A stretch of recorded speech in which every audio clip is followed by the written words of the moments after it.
ශ්‍රී ලංකා මාතෘ භූමියේ සාමය හා සංහිඳියාව ගොඩනැංවීමේ අරමුණින් නිදා පදනම හා බොරැල්ල ජුම්මා දේවස්ථානයේ එක්ව සහජීවන මධ්‍යස්ථානයේ නැරඹීමේ වැඩසටහනක් 2025 ජූලි මාස 21 වන දින බොරැල්ල ජුම්මා දේවස්ථාන පරිශ්‍රය තුළ පැවැත්විණි. 22 වන වරට පැවැත්වුණු මෙම වැඩසටහනට ආසියා ලංකා සමාජ සංවර්ධන සහයෝගීතාවයේ සමාජිකයන් 42 දෙනෙකු සහභාගී වූහ.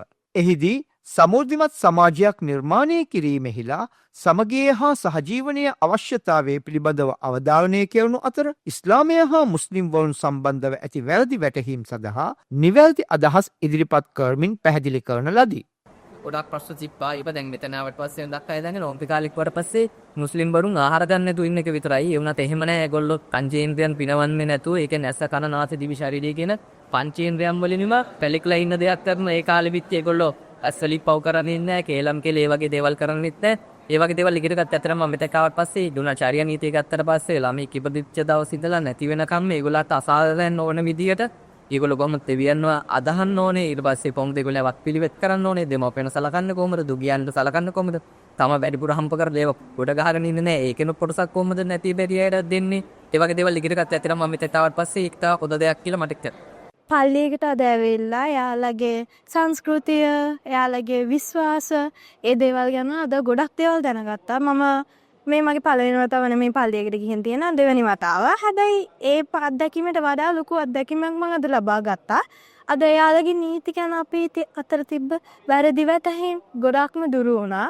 මම මුස්ලිම් ආගමේදී සාමාන්‍ය ජනයා වුණත්, දුප්පතා වුණත්, පොසතා වුණත් ඒ හැමෝම සමස්තයක් හැටියට එකම කාණ්ඩයක් හැටියට තමයි යාලා සලකන්නේ.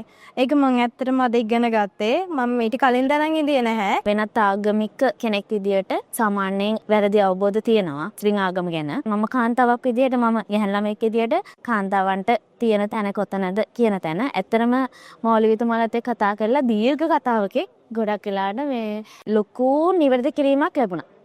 එක එක පැතිකඩ ඇඳුම් ගැනද යන තැන්ද පූජන ස්ථානවලට යන තැන්ද ඒ හැම ඒ පොඩි පොඩි ඩවුට්ස් තිබ්බා.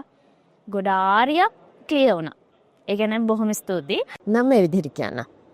හැම ගලක්ම මණිකක් වෙන්නේ නැහැ. හැම ගහක්ම සඳුන් වෙන්නේ නැහැ. හැම ඇතෙක්ගෙම ගජමුතු නැහැ. හැම තැනකම මේ වගේ මිනිසුන් නැහැ. මම ඒක කියන්නේ හේතුව ශ්‍රී ලාංකිකයෝ විදිහට අපි සිංහල, දෙමළ, මුස්ලිම්, බර්ගර්, යානි කියන හැම අංශයක්ම ගොඩනගෙනවා. මේ අංශය මම එක ගහක් විදිහට දකිනවා. ඒ ගහේ මුල් තමයි අපි. මුළු ලාංකිකයෝ. අපි වෙන් වශයෙන් ජීවත් වෙන්නේ නැහැ. ඒ ශ්‍රී ලාංකිකයෝ කියන ගස තමයි මේක. ඒ ගසෙන් ලංකාව මල් ඵල දරලා එළිය කරන්න පුළුවන් වෙන්නේ අපි හැමෝම එකට එකතු වුණොත්.